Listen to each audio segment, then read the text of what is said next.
कितने लोगों को ऐसे जेन्युइनली लगता है कि स्टॉक मार्केट ये एक ही ऐसा एसेट क्लास है जिसमें पैसा डूबने का डर है?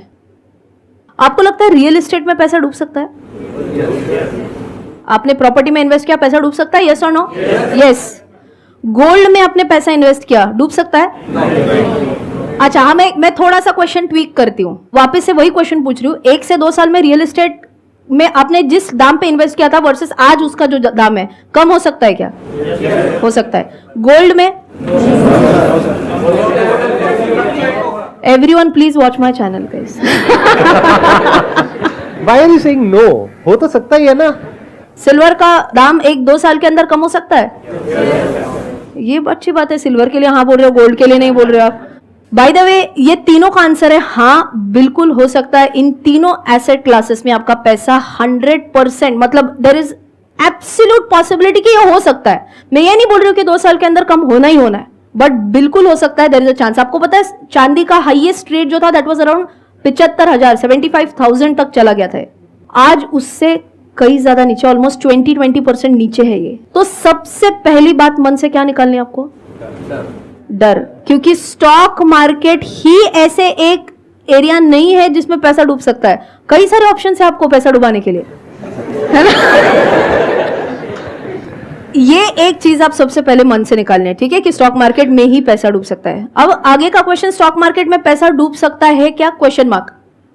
अब इसके लिए आपको एक सिंपल चीज बताती हूँ। Again same, it goes with the time frame. अगर आप 1 से 2 साल के अगर आप टाइम फ्रेम पकड़ रहे हो तो क्या इसमें आपका पैसा नीचे जा सकता है? तो जा सकता है, पॉसिबल है। बट अगर मैं 1 से 2 के बजाय 10 से 20 साल बोल रही हूं तो the probability of you losing money is almost negligible. हाँ, अगर आपने फंडामेंटली अच्छे कंपनीज में इन्वेस्ट किया है तो की बात चल रही है। आपने देखा होगा हर्षद मेहता स्कैम के पहले मार्केट बहुत ऊपर गया था, फिर मार्केट एकदम नीचे डूब गया। 2 साल में हुआ, गिरा, वापस बाउंस बैक हुआ। उसके बाद 1999 2000 में आपने शायद आईटी बबल के बारे में सुना होगा। उसके पहले मार्केट बहुत बड़ा था। क्या मार्केट धड़ाम करके नीचे गिरा? बिल्कुल गिरा।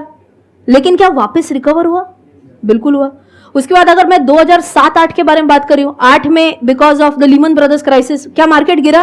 मैंने बोला ऐसा ऑलमोस्ट 40% से गिरा था 3-4 महीने के अंदर। वापस बढ़ा, हाँ या नहीं? कोरोना के टाइम पे क्या मार्केट गिरा? क्या वापस बढ़ा? क्या उससे भी कहीं ऊपर गया?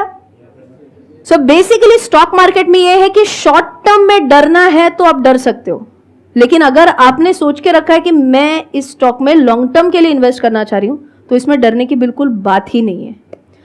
आप अगर लॉन्ग टर्म में देखोगे ना तो निफ्टी का चार्ट देखो, सेंसेक्स का चार्ट देखो, ऐसे ऐसे ऊपर ही हमेशा गया। कभी भी आपने, जितने भी लोगों ने अगर कभी निफ्टी सेंसेक्स का चार्ट देखा है, has it gone like this downward या upward? In the long term. जैसे अगर आप 20 साल पहले देखोगे तो सेंसेक्स था अराउंड 3000 के आसपास, बिल्कुल, और आज है 60,000 के आसपास, तो 20 गुना हो गया ना। अगर आप उसको रिटर्न वाइज कैलकुलेट करो तो दैट्स अराउंड 16% के रिटर्न। यहाँ पे जो चीज समझने, मैं थोड़ा सा ऐड करूं, बिल्कुल सर, बिल्कुल बिल्कुल है ना, तो इन्होंने बहुत अच्छी बात कही। ऊपर नीचे तो कहीं भी हो सकता है, बट आपको ये देखना है कौन सी एसेट क्लास ऐसी है जो लॉन्ग टर्म में बाकी सब एसेट क्लासेस को आउट परफॉर्म करती है। यानी जहां पर अगर आप पैसा लगाओगे तो आपके पैसा बनाने के चांसेस सबसे ज्यादा हैं। और ये आपको देखना है not based upon your intuition और योर गट फील, या फिर आपको क्या लगता है या किसी को क्या लगता है, बट बेस्ड अपॉन डेटा। पिछले 10 साल का डेटा देखो, 20 साल का देखो, 30 साल का देखो, 40 साल का देखो, तो वो डेटा अपने आप बोलेगा आपको कि कौन सी एसेट क्लास ऐसी है जो आउट परफॉर्म करती है बाकी सारी एसेट क्लासेस को। आपने एफडी की बात करी थी। एफडी में अगर आपने 20 साल पहले इन्वेस्ट किया होता तो एवरेज आउट कर दो, कम ज्यादा होता रहता है, तो 7-7.5% की रिटर्न आप पकड़ सकते हो, मैक्सिमम 8% की पकड़ लोगे। यहां कितनी आई? 16% की।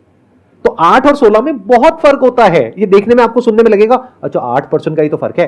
कंपाउंडिंग को बीच में ले आओ तब आपको समझ आएगा। द मैजिक ऑफ कंपाउंडिंग बोलते हैं उसको। इस पे आई एम श्योर आपकी कोई ना कोई वीडियो जरूर होगी। तो पॉइंट इज, यहाँ पे 2 चीजें समझने वाली है। एक तो ये कि आप स्टॉक मार्केट को स्टॉक मार्केट मत बोलो। घर में हम यही सुनते आए हैं, शेयर बाजार, सट्टा बाजार, राइट, यही सारे वर्ड्स हमने सुने हैं। स्टॉक मार्केट को आप ऐसे देखो कि आप बिजनेस पे पैसा लगा रहे हो। जैसे मेरा बिजनेस है, मेरे बिजनेस में अगर आपको शेयर होल्डिंग मिलती है, पैसा लगाने को मिलता है, क्या लगाओगे या नहीं लगाओगे? कितने लगाने को तैयार हैं? अरे तो मेरे प्यारे भाइयों और बहनों, टाटा है, बिरला है, कोटक है, वो मेरे से ज्यादा अच्छे एंटरप्रेन्योर्स हैं। उनका बैकग्राउंड देखो, आप बस मेरे से इन्फ्लुएंस हुए पड़े हो। But as an entrepreneur there are far better entrepreneurs than me. In India and across the globe, अरे उन पे पैसा लगाओ ना।